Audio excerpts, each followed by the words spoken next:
how selling online courses absolutely changed my life.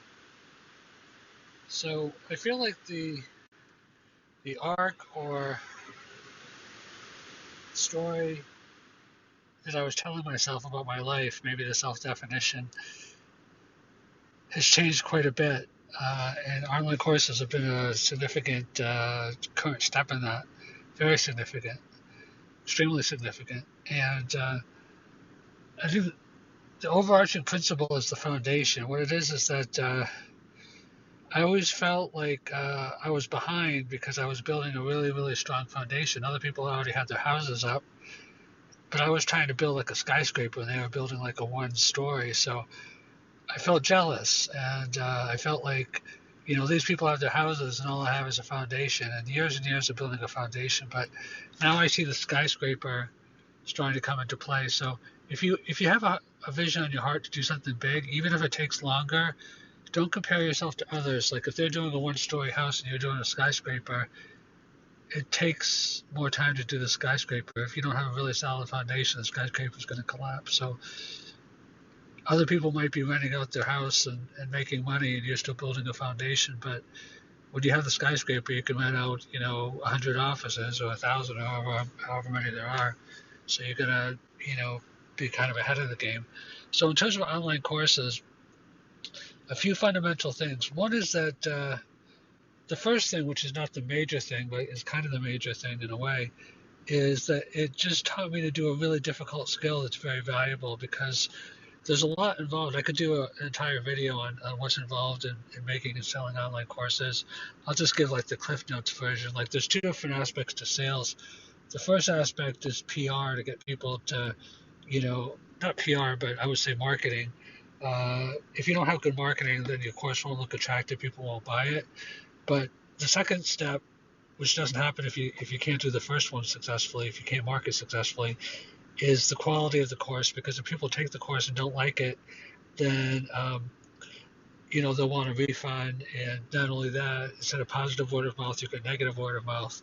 Like if people love your course, they'll recommend it. They'll want to be affiliates, and they'll take other courses that you have.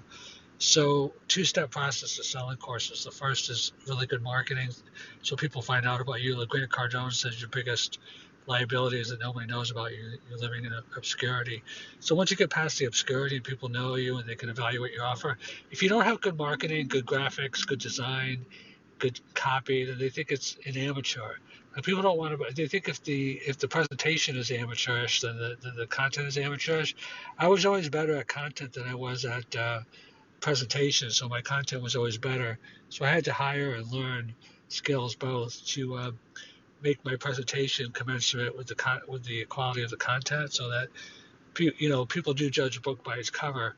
So after you sell the course, so the first thing it taught me is just about sales, but also about putting a course together, which is extremely difficult because even though Kajabi, which is the number one platform in the world, makes it easier than most because it's all comprehensive in one platform. It has everything from your email sequences to your course. You could do mini courses, you could do free books plus offer, all your pipelines, your sales funnel, your webinar, your opt-in, your sales page, everything's integrated together. It's amazing. But to learn how to use each of them and how to do them together, and then learn all the automations. Like if Kajabi made it even easier, they would quadruple their money because they have a lot of courses to teach people. But a lot of people, I think, give up because as great as a platform as it is, it's the best in the world.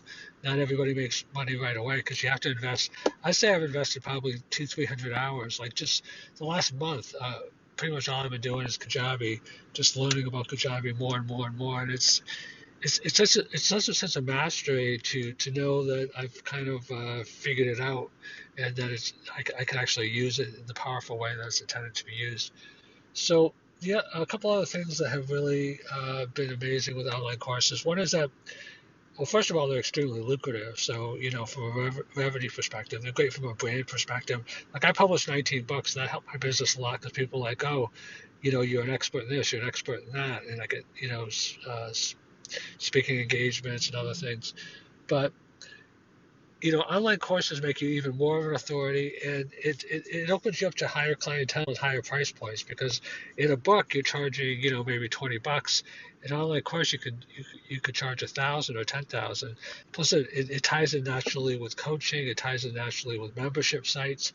So you're really like building a much deeper funnel where people are not just spending a few dollars, but they're spending a huge amount of money with you. And a couple other things is, one is that even though I don't own the platform, I pay every month for Kajabi to host it. Um, so it's not really ownership. It feels like I own the course more than if I had, uh, YouTube or Twitter or something like that, because YouTube is always tweaking the rules a little bit, and Facebook can always kick you off their platform. I mean, I've never heard of Kajabi kicking people off platforms. Maybe it's possible, like if you do something really offensive, but it I don't feel total ownership because I don't own Kajabi, but I feel more ownership than I do if I was on another platform. So the way that online courses have really enabled me is, one, obviously from a revenue perspective, but also from, a clientele perspective, a branding perspective, a sales perspective. All of these have come together in a big way.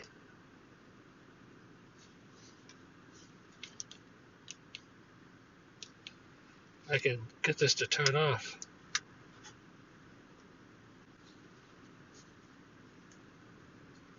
Come on.